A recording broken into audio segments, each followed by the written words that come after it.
আমার নবী বলেন, উম্মত, তোমাদের উম্মত আমি নবীকে ভালোবাসে। ওয়া হাব্বা হাদাইনি, যে আমার হাসান হুসাইনকে ভালোবাসে। ওয়া আবাহুমা, যে তাদের দুইজনের পিতা হযরত আলীকে ভালোবাসে। ওয়া উম্মুহুমা, যে তাদের মা ফাতিমাকে ভালোবাসে। আমার নবী কয়জনের কথা বলেছেন? আরো বড় করে বলুন। ভালোবাসবো দুনিয়ার মধ্যে। আমার নবী বলতেছেন, উম্মত শুনে নাও, শুনে নাও, কানা মাইয়া, ও আমার উম্মত, সে আমি নবীর সঙ্গে হবে। কোথায়? দুনিয়ার মধ্যে নয়, নয়, ফি দারজাতি ইয়াউমাল কিয়ামাহ, কোন দুনিয়ার মধ্যে নয়, হাসরের ময়দানের মধ্যে আমার নবীর সঙ্গে হবে। বড় করে বলুন সুবহানাল্লাহ। আমরাও চাই। শায়ের কত সুন্দর করে বলতেছে, হ্যাঁ, কবরে হাসরে কি হবে আমার, কবরে হাসরে কি হবে আমার, মুসিবত না পাই যদি, মুসিবত না পাই যদি, করুণা তোমার, কবরে হাসরে কি হবে আমার। খুবই কষ্টের, যদি আমার নবী তাকে সেটা আরামের হবে। বরকত বলুন সুবহানাল্লাহ। হাসরের ময়দান খুবই কষ্টের হবে।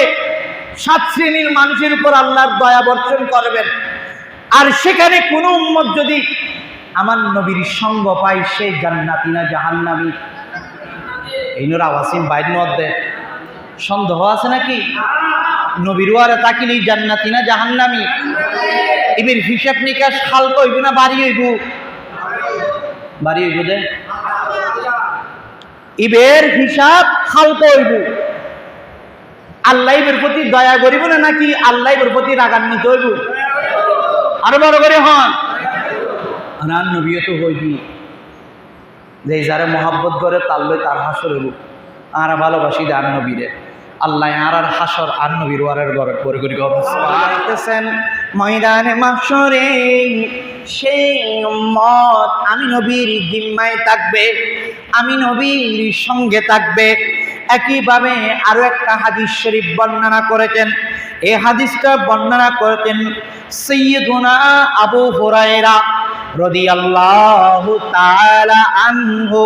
ইনি বর্ণনা করতেছেন এভাবে, আমার নবীর হাদিস বলতেছেন, ও উম্মত শুনে নাও, শুনে নাও, তোমাদের মধ্যে যারা আমার হাসান হুসাইনকে ভালোবাসো, মান আহাব্বাল হাসানা ওয়াল হুসাইনা, যে আমার হাসান হুসাইনকে ভালোবাসো।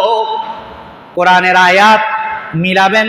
কোরআনের মধ্যে সূরা আলে ইমরানের মধ্যে আল্লাহ বলেছেন কি, ও আমার হাবিব, আপনি বলে দিন, আল্লাহকে যারা মহাব্বত করতে চায় তারা যেন আপনি নবীকে ইত্তেবা করে, আপনি নবীকে অনুকরণ করে, আপনি নবীর মহাব্বত রাখে, তাহলে আমি আল্লাহর মহাব্বত হয়ে যাবে। আবার কোরআনের মধ্যে আমার আল্লাহ বলে দিচ্ছেন, আপনি নবীর আহলে বাইতের মহাব্বত যেন তাদের অন্তরের মধ্যে থাকে। আমার আল্লাহ বলে দিচ্ছেন, হাদিস শরীফের মধ্যে আমার নবী বলেছেন কি, উম্মত তুমি যত বড় আল্লাহওয়ালা দাবি করো, যত বড় হাজি দাবি করো, যত বড় তাকওয়াবান দাবি করো না কেন, তোমার ঈমানের মধ্যে পূর্ণতা আসবে না। তুমি ঈমানদার হিসাবে আল্লাহর কাছে কবুল হবে না, তুমি ঈমানদার হিসাবে আল্লাহ তোমাকে কবুল করবে না যতক্ষণ না আমি নবীর মহাব্বত তোমার অন্তরের মধ্যে রাখো।